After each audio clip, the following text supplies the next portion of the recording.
this GCSE History predicted paper walkthrough for American West predicted paper C. Top tips haven't changed. Please have a go at the questions before you watch the video. As a reminder, all of the predicted papers for paper 2 are available on the whole cohort Google Classroom. Once you have had a go at the questions, self-assess your answers based on both the mark schemes and the model answers. What do the model answers have that your answer doesn't? There's not always one correct way of answering the questions. There are sometimes multiple correct ways of approaching the questions, and you'll see that with all of these questions here. So other approaches may be valid, and if you're not sure, ask your teacher or ask me. Let's start with our consequences question, the first question on the American West paper. So you need to analyse the features to explain the consequence for level 2, rather than just providing simple or generalised comment. And you need to provide specific information to support the explanation with good knowledge and understanding, not just generalised and limited information. So, first consequence question. It is the hardest possible consequences question, I would argue, because it's very niche. Explain one consequence of increased federal government influence in law and order between 1862 and 1876. So the years here are really important. You can't talk about new technology for law and order, so you can't talk about the telegraph, for example. And you've got to use that word increased as well. You can't just talk about the fact that the federal government still wasn't that involved and wasn't liaising with local authorities because they dealt with separate things. It's the increased federal government influence, which is really key. And that's the wording the specification uses in this time period. So you could be asked this question. It would be awful if they did, but you've got to be prepared for it. So I can think of two consequences. Firstly, law and order became more official and more structured. And secondly, US Marshals and deputies had a greater importance. My detail here for the first one about it being more official and structured. After the Civil War ended in 1865, the federal government built more courthouses and more jails, and the government also sent money to fund trials. So the link to a wider West here, more investment in law and order means there's less dependence on unofficial groups such as land clubs or mining courts. And you'll notice, if you were paying attention when you were taught this, land clubs and mining courts don't turn up after the first part of the course on the American West. So for our second consequence, more importance for US Marshals and deputies, you can say that US Marshals remained responsible for enforcing federal law across territories, and they had more deputies in western Arkansas. One US Marshal had around 200 deputies, and they usually worked in teams of 4 or 5 hunting wanting men on patrols. So what's the link to a wider West? The explanation? Well, it means that law enforcement was carried out by appointed federal officials rather than just local governments, and this gave the government a stronger presence in large territories. So those being my two consequences, it's explain one consequence, so you only have to choose one. Let's see how we'd write these up in paragraphs. Our first one consequence of increases in federal government influence in law and order was that law enforcement became more official and structured in the West. The government did not have the money or time to invest in law enforcement during the Civil War, but when this ended in 1865, the federal government built more courthouses and jails and sent money to fund trials. This gave US Marshals and judges more support when dealing with criminals. And then be linked to a wider West. This reduced tension because justice in the West became more organised and less reliant on unofficial groups such as mining courts or land clubs, which lost influence in this period. So that's how I'd structure it for 4 marks. If you were doing the other one, here's what you could write. One consequence of increases in federal government influence in law and order was that US Marshals and their deputies became more important in catching criminals. US Marshals were responsible for enforcing federal law across large territories, and in western Arkansas, one marshal had around 200 deputies. These deputies often worked in teams of 4 or 5 patrolling and hunting wanted men. This reduced tension because the federal government had a stronger presence in the West because criminals were increasingly pursued by official government lawmen rather than by ordinary citizens. So a really tricky consequences question. If that's the question you get when you turn your paper over at the start of paper 2, I'll be feeling for you. But write one of those consequences and you'll get 4 out of 4. Other question, explain one consequence of the Sand Creek Massacre. Also tricky if you can't remember the Sand Creek Massacre. So here is the story of the Sand Creek Massacre. It starts with gold. Discovery of gold in Colorado in 1858. And gold prospectors move on to land which is the land of the Cheyenne and the Arapaho. I had to be very careful there not to say that they owned it, because of course indigenous peoples don't believe that land can be owned, bought or sold. In 1861, the Treaty of Fort Wise, the Cheyenne and the Arapaho gave up 90% of their reservation land in return for protection. They also received some annuities. However, because warrior brotherhoods don't have to follow peace treaties, Dog Soldiers rejected the treaty, and the Dog Soldiers are a Cheyenne warrior brotherhood. They stayed on their own old lands and they raided settlers. 3 years later, Black Kettle tried to make peace. He set up camp at Sand Creek in 1864, believing he was under army protection. However, Colonel Shivington was sent by the governor, John Evans, to kill and destroy the indigenous peoples. He led 700 men in a surprise attack on the camp, killing 130 indigenous peoples.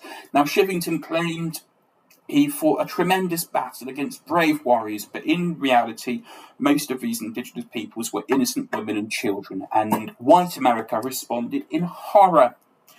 But for Dog Soldiers, the Sand Creek Massacre proved that they were right. The US government could not be trusted, so they attacked white settlements and stagecoaches with other indigenous peoples, they derailed a train, and they stole 1,500 cattle. So, as a result of the Sand Creek Massacre, they became even more hostile towards the US government.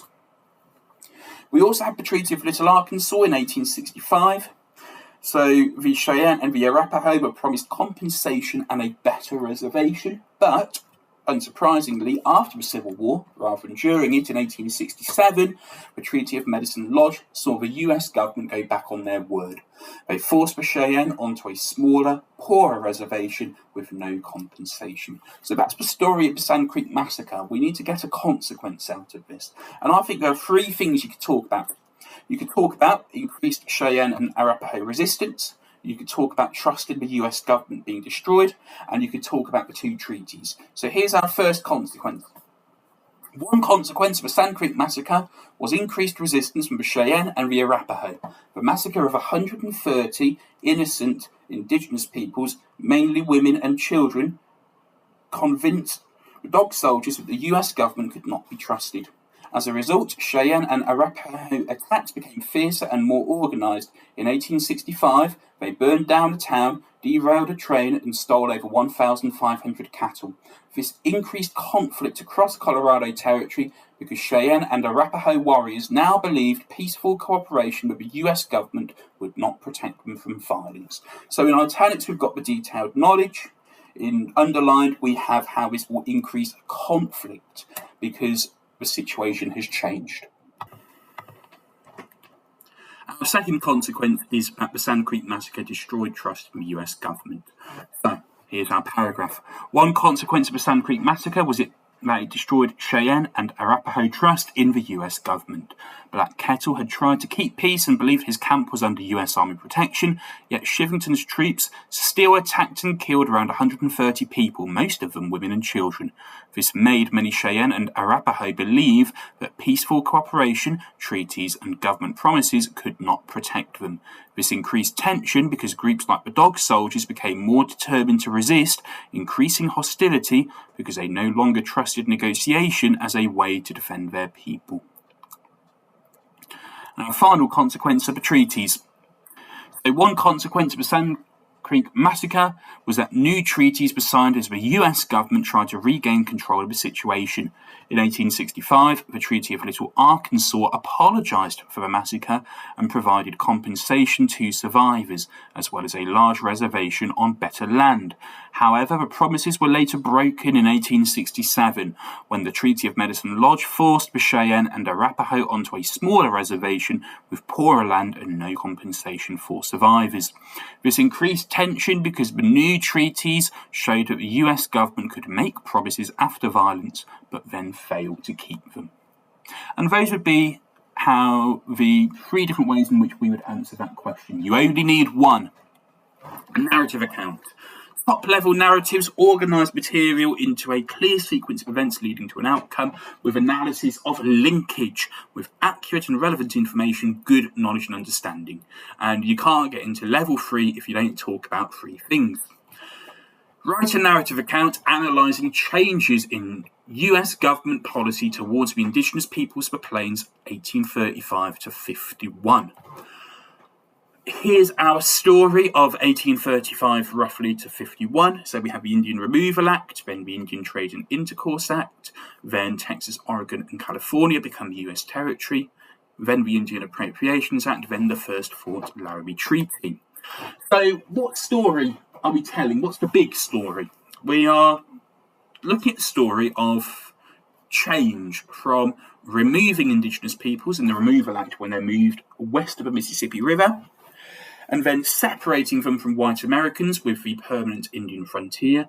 And then by the end of a period, we're looking at a relationship where the US government are controlling indigenous peoples more directly through reservations in the Appropriations Act and treaties like the first Fort Laramie Treaty. So how would we divide this into 3 paragraphs? Our first paragraph should be about separation. I wouldn't talk about the Indian Removal Act because it's a bit too early on in the time period. We then talk about pressure from westward expansion, but we must clearly link this to government policy.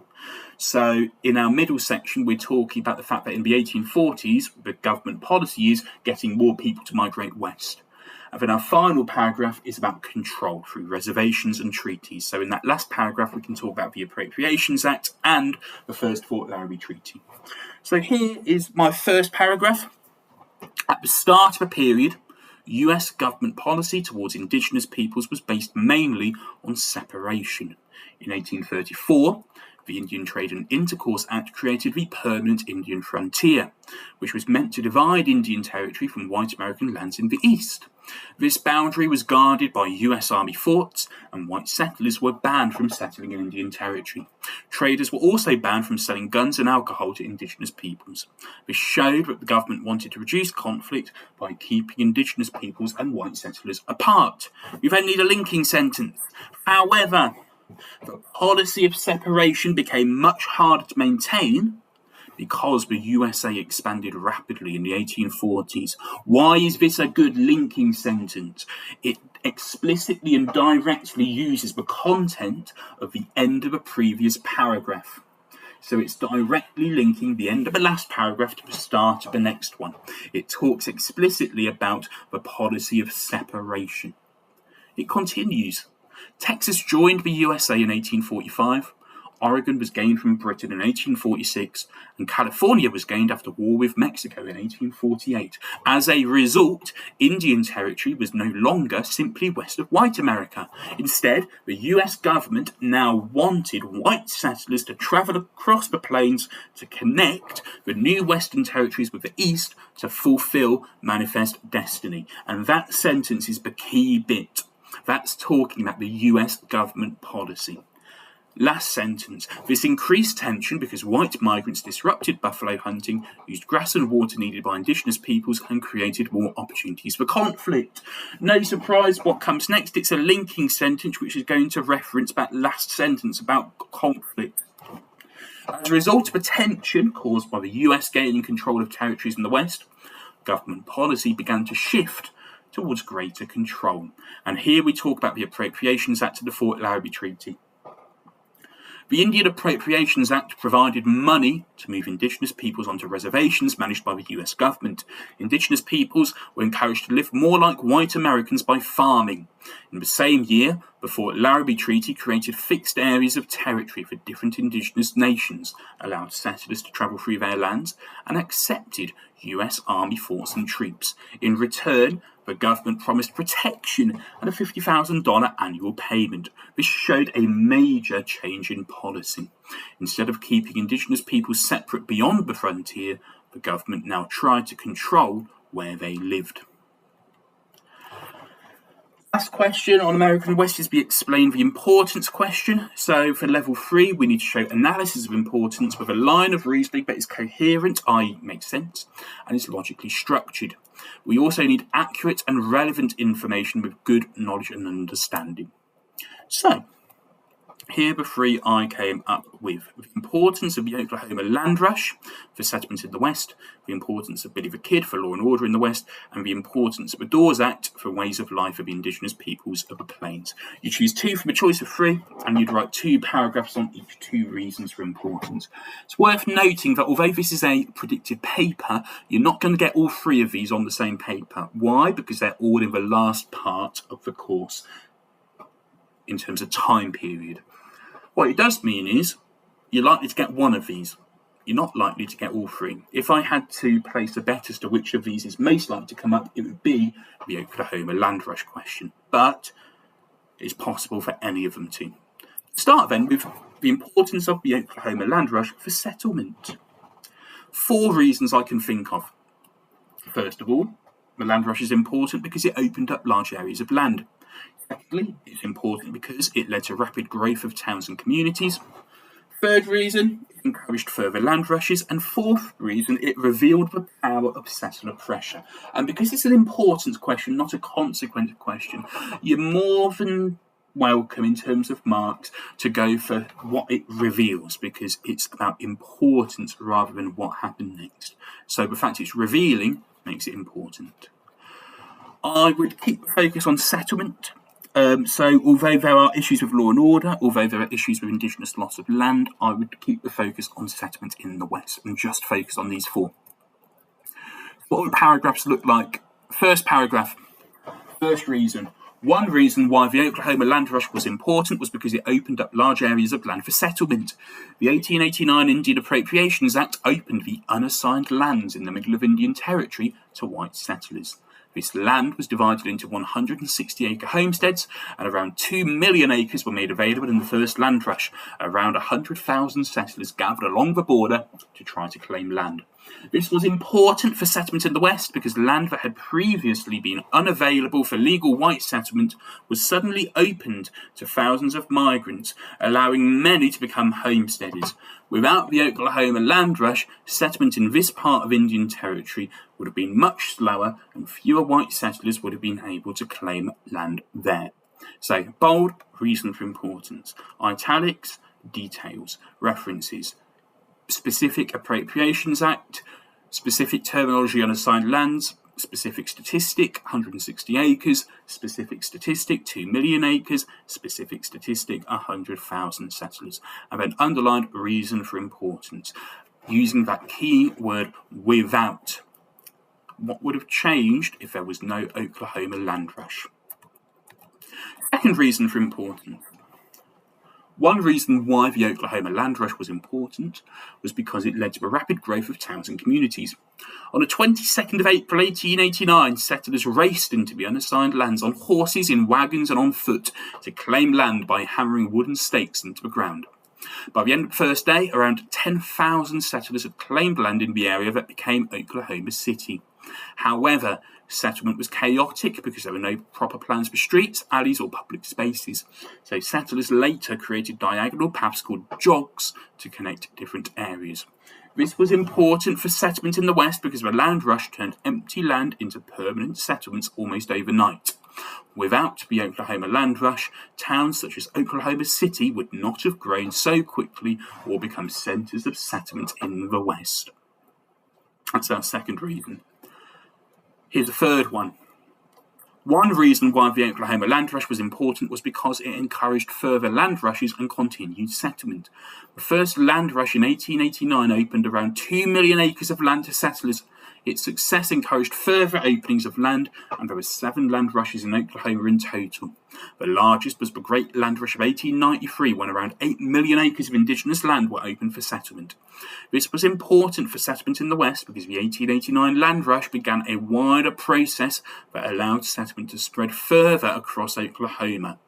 Without the Oklahoma land rush, there may have been less pressure and momentum for later land rushes, so settlement in Oklahoma would have expanded more slowly. Final reason, probably the most niche, but equally valid.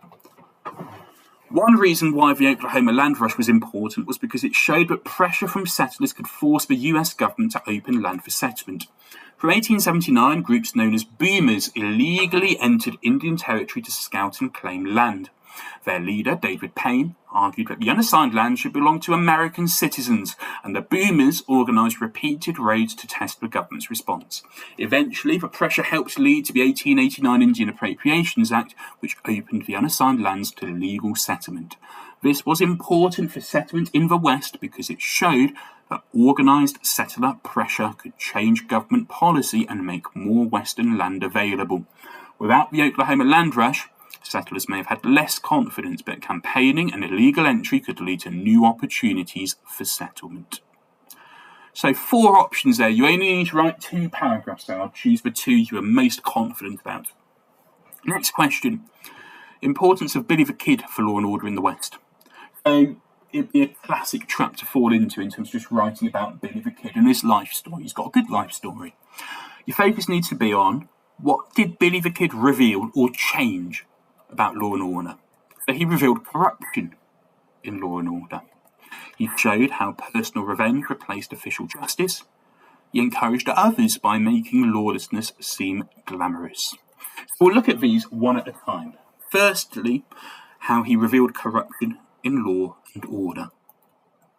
So one reason why Billy the Kid was important for law and order in the West was because his story revealed corruption in the legal system. Billy worked for John Tunstall, who was involved in a rivalry with Lawrence Murphy in Lincoln County. Murphy controlled local politicians, the local newspaper, and Sheriff William Brady, meaning powerful businessmen could influence law enforcement. When Tunstall was murdered in 1878, some reports claimed that killers were linked to the sheriff, while Murphy was later found not guilty for Tunstall's murder. This was important for law and order because it showed that justice in the West could be controlled by wealthy and powerful men. Without Billy the Kid's involvement in the Lincoln County War, the corruption of local sheriffs, courts and politicians would have been less clearly exposed. So, reason in bold, detail in italics, explanation of importance with that keyword without underlined. Next reason.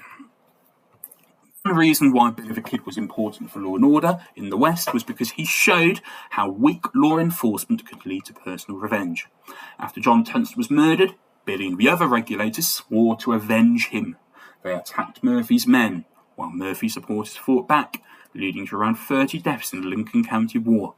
Billy was also part of the gang that killed Sheriff William Brady.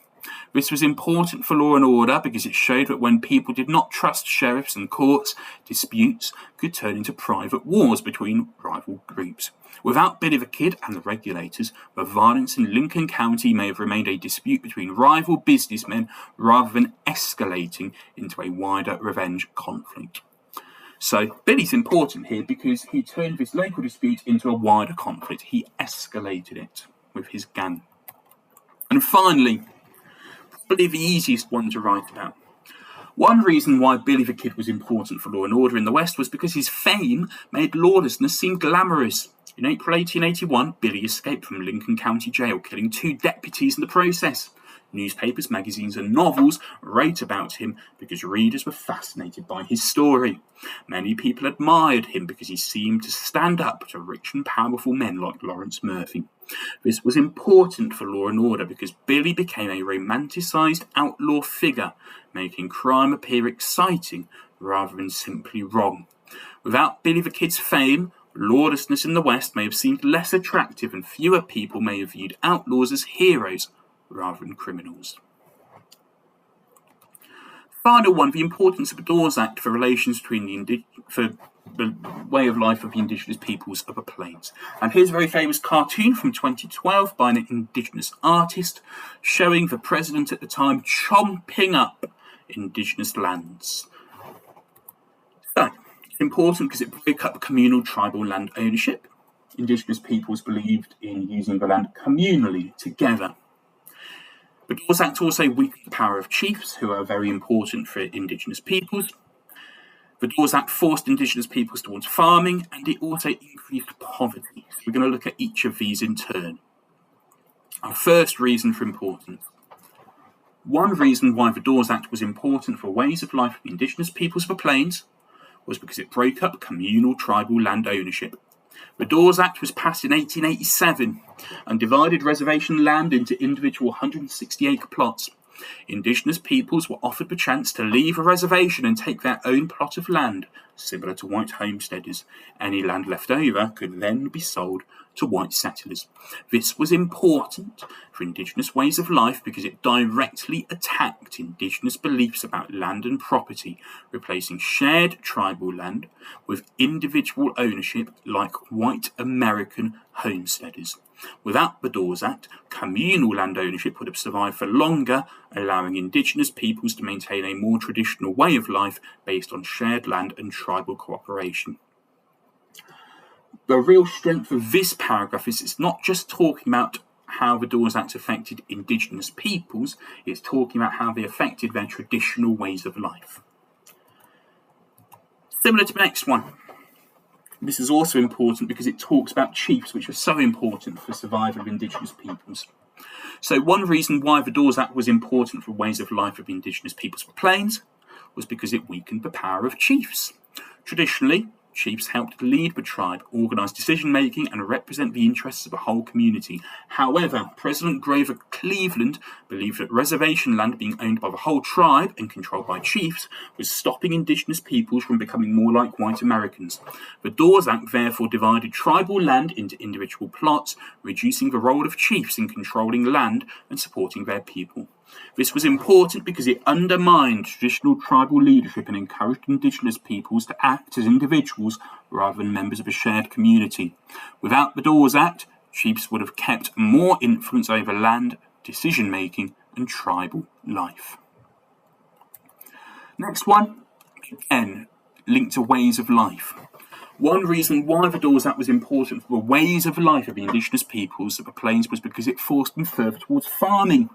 The US government wanted Indigenous peoples to become more like white Americans by living on individual farms rather than following a nomadic lifestyle based on buffalo hunting.